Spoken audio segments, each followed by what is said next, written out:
Alam niya kung paano manilo. Alam niya kung paano manilaw. Sisilawin ka niya. Okay? At kapag ka ikaw ay nasilaw, ito na ang panahon, pagkakataon ni Satan para ikaw ay kanya ibagsak. Now, check yourself. Check yourself. Where is your pleasure? Hindi ko po sinasabing ayawan mo ang mga bagay na magaganda dito sa mundong ito. Hindi ko po sinasabi yan. Pero ang sinasabi ko rito, kung ang pleasure mo ay ang bagay na gustong-gusto mo at ito'y babangga sa gusto ng Diyos, sino ang pipiliin mo at saan ka kakampi? Tingnan po ninyo ang sarili natin. Sapagkat napaka-importante po nito na alalahanin natin, partial obedience is not obedience. God requires us a total obedience. Tingnan po natin in the third one. Bakit galit ang Diyos? Obedience shows not only not only misplacement of fear, misplacement of pleasure, but misplacement of praise. Alam po ninyo, pagkatapos po nung ng kanilang panalo, alam po niyo agad-agad ginawa ni Saul? Ang ginawa agad ni Saul, alam po ninyo, hindi po niya punta siya sa Mount Carmel. Okay? Pumunta siya doon sa bundok ngayon, at ang ginawa niya, gumawa siya ng monumento. Tingnan po ninyo, sabi, verse 12, it was told Samuel, Saul came to Carmel. Diyan niya pinuntahan sa lugar na yan. Diyan sila nagkita eh. Diyan niya inabutan ni Samuel si Saul eh. Okay? Kaya sa pumunta niya, anong ginagawa doon ni Saul? Sabi gano'n, and behold, he set up a monument for himself. Kita ninyo? Kaya siya doon nagtagal sapagkat nagpapagawa siya ng monumento niya. Meaning to say, okay, kaya nandun din, kita nyo kinuha niya si Agag para ipakita niya na, okay, dahil ako para ipakita ko sa inyo at makita ng iba na ako'y isang magiting na hari. Okay, punta tayo sa Mount Carmel at dito ako magpapagawa ng aking rebulto. Instead, na gumawa siya ng monumento para ipakita ang kabutihan ng Diyos sa kanyang buhay, na nagbigay sa kanya ng katagumpayan, ang ginawa niya, siya ay gumawa ng sarili niyang rebulto para ano? Para ang papuri ay sa akin at hindi sa kanya. Kung makikita po ninyo sa lumang tipan, kapag ka ang mga tao ng Diyos ay nananagumpay, kagaya nila Jacob, okay, nila Abraham, sa isang lugar sila po ay gumagawa ng tawag dito, monument to commemorize, okay, the goodness of God sa kanilang buhay. Pagka meron silang mga digmaang pinanalo, gagawa sila kahit puntong-puntong lang na bato yan. Okay? Yun ay pagpapakita na God, we commemorate and we recognize that it is you who gave us the victory. Pero tingnan po ninyo ginawa ni Saul. Ang ginawa ni Saul, siya po ay gumawa ng sarili niyang monumento. Instead of putting up a monument for God. Alam niya na sigurado na ang panalo dahil ibinigay sa kanya ng Diyos ang panalo. Tama po ba? Bago siya pumunta ron, alam na, lilipulin mo ang Amalekites. Kaya lang, siguraduhin mo na walang matitirang buhay. Okay? Ganun ang sinabi rito ni Yahweh. Kaya alam niyang siya mananalo. Pero yung blessing na yun ng Diyos ay ginamit niya para sa sarili niyang kapakanan. Mga anak ng Diyos, ano mga blessing na binigay sa iyo at ininvest sa iyo ng Panginoon? Marami sa atin nagaganda ng boses. Alam mo, binigyan ka ng boses ng Panginoon.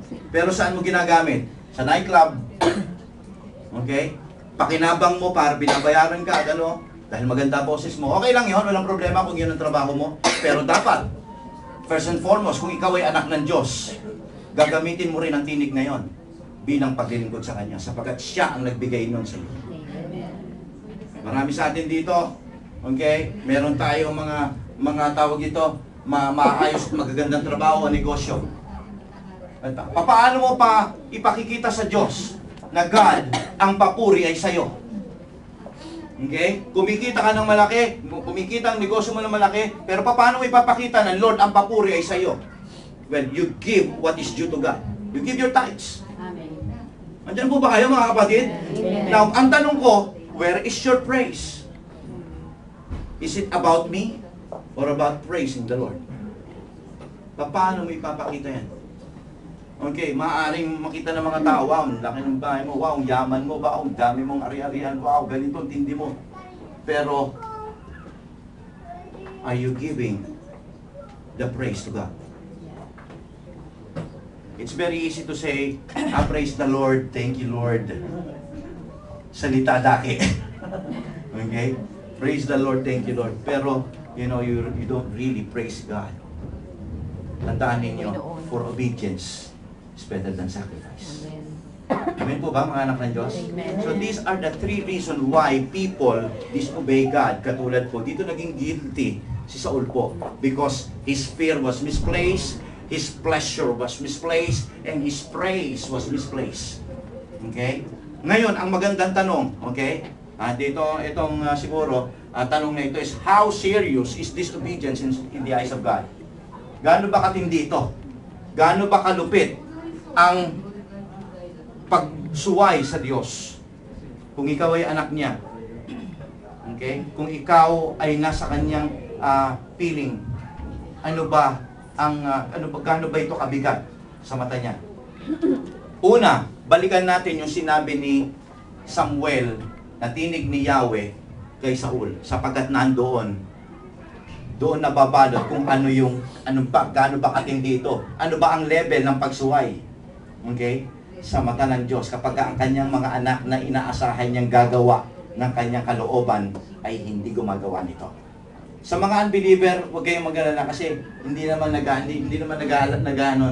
pa nagdidemand si Lord sa inyo. Okay? Pero sa mga believer, may demand na. We are mandated. We are commanded by God. Amen po ba? Amen. To do the will of God. Tingnan po ninyo sabi ni Yahweh sa pamamagitan ni Propeta Samuel kay Saul. Sabi niya ganito, for rebellion is like the sin of divination, and arrogance like the evil of idolatry. Because you have rejected the word of the Lord, He has rejected you as king. Okay? Dahil sinuway mo at binaliwala mo at di ka nagpakita ng respeto sa salita ng Diyos at sa kanyang kautusan, ikaw din ay nire-reject niya bilang hari. Simula ngayon sa mata ng Diyos, hindi ka na ang hari. Okay? Maaari sa mata ng tao hanggang ngayon ikaw pa rin ang hari, pero sa mata ng Diyos, hindi ka na hari. Sapagkat God has already turned His eyes to someone. Alam natin yun ay walang iba kundi si Hari David. Now, tingnan po natin mga kapatid ko.